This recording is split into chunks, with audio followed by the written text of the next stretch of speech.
Quite often people tell me that they kill basil and that they're really frustrated and have a black thumb and don't know how to grow anything. Well, welcome to the Gardeners Club. It is incredibly easy to kill basil. There are two reasons why.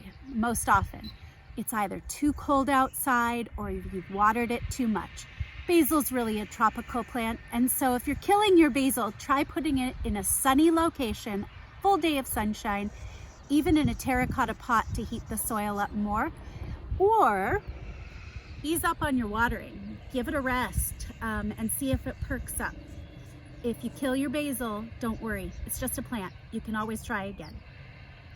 If you need a refresher on how to plant your basil, simply tip the pot, squeeze the end till it releases gently, place it in a hole, and cover lightly just to the soil surface.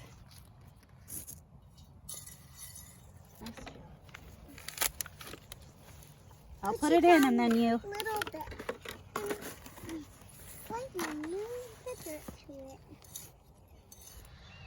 So there are quite a few different kinds of basil. We're growing Italian basil, Thai basil, a spicy baby basil, a purple called red Reuben, and the other purple called amethyst improved.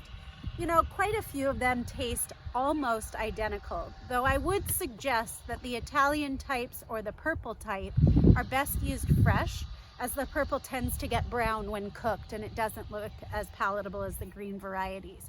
We love to cook the Thai basil. The Thai basil has a smaller leaf and a purple flower and a purple stem. The Thai basil is wonderful cooked in soups or with poultry.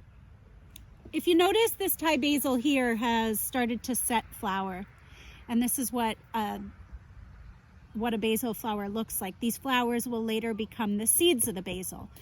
What happens is when those flowers form and those seeds mature, the plant is basically giving itself a signal that it's done growing. So to keep your basil growing all season long, make sure to pinch off the flowers. You can eat them. They taste wonderful, just like basil, completely edible, but pinching them between the leaf node will help your basil continue to grow all season long.